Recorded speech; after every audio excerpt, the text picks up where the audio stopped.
Welcome, everyone.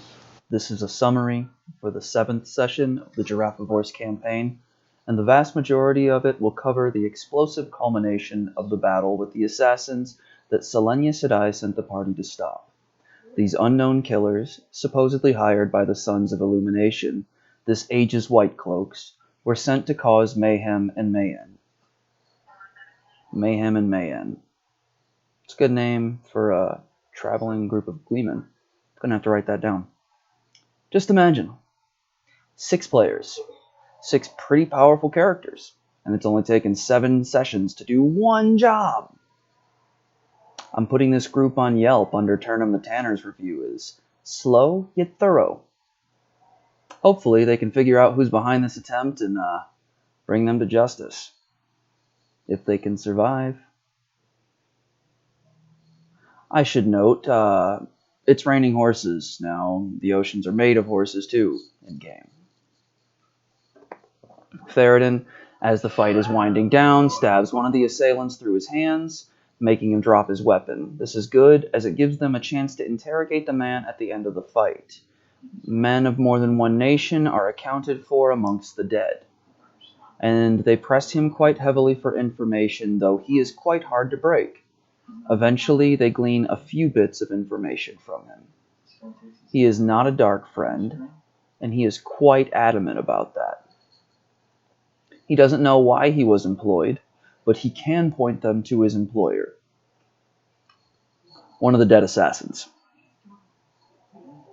It is at this point that Theroden and Zakub good cop, bad cop him. I'm not sure how that works exactly. Well, the monkey. While Gina literally makes him sweat with a weave of flame conjured into a sphere of nice, heated persuasiveness until the assassin makes one last attempt at Zakub, who has irritated him several times during this encounter. It is at this point that Island seizes Saidin and sends stone bullets flying at the mercenary, and they explode, blowing his skull pretty much open. It's gruesome, and though he saved Zakub, Theroden is not happy. As far as he was concerned, this was his guy Shine, and Island gained much tow from this, though for the sake of his Uncle Darvin's request, he puts this aside for now. Mostly, though, he has to stop because Zakub, his pet, the monkey, his friend, and what he almost considers to be his adopted child, a monkey, looks at Theroden and speaks to him.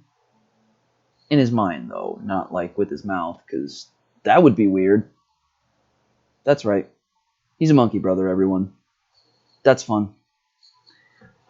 Oh, at this point, though, Zakub tells Theroden that he's not always been a monkey, and it's very foggy, the details, but he maybe was once a wolf? So we need to take a moment now so I can properly explain what begins to happen here. Theroden and the monkey, Zakub, begin to argue quite comically on a topic ranging from sweat tents, of which Zakub is not a fan. Zakub thinks Theroden may or may not be a little slow on the mental draw, calls him stupid, and Theroden wants Zakub to teach him some things about living as he does. So Zakub sums life up as a monkey as climb a tree, you eat some bugs. That's my life, young pup. Yep. I also pulled Island aside for some private game chattery, and with that, they do what any reasonable group of adventuring people would do when faced with a band of murderous assassins hell-bent on ending your life, and the life of the First of Mayen. You kill them and take their loot while their, corpses are still warm. There's a letter with the signature of none other than the second-in-command to the leader of the Sons of Illumination, A1 Joram Barenthal, Lord Captain of the Sons of Illumination, and determined beyond all rational thought that anyone who gets in the way of his group of malicious mercs should be disposed of. Island shows them the letter of writ, along with a ring bearing the personal seal of Lord Captain Barenthal. Along with the very important documents, they find some delightful mithril half-plate and some weapons, along with 3,200 gold marks. I should mention that this piece bearing Barenthal's personal seal is something that Gina makes great pains to hide from everyone.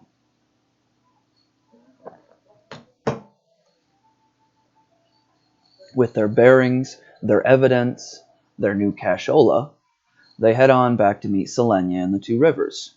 This will require them to go through the Sons of Illumination's seat of power, the mighty nation of Tamador. It will take all of the party's guile, restraint, and cunning to find their way out of this nation, with all their limbs still attached. Along the way, though, Island and Gina have a somewhat private conversation, where Gina and Island smooth over some of what's been causing these two to be at odds. This conversation ends mostly with Gina saying that she may not understand what he is going through in his decisions, but she wants to, and she's going to attempt to help Island no matter the cost. She says that she will help shield him from the madness and hopefully find a cure one day. Bold claims, those. And Island seems to be a little apprehensive to believe her.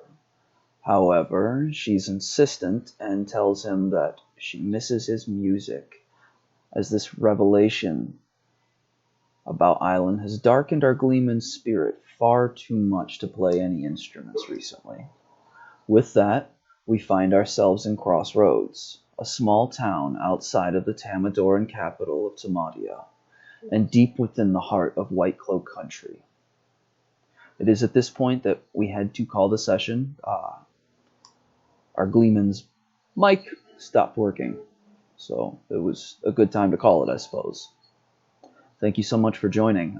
If you like these summaries, you can find us on Twitter under the Giraffivores Twitter name, where we post fun updates, summaries, little tidbits. I'm your host, Darian, and thank you so much for stopping by. Taishar.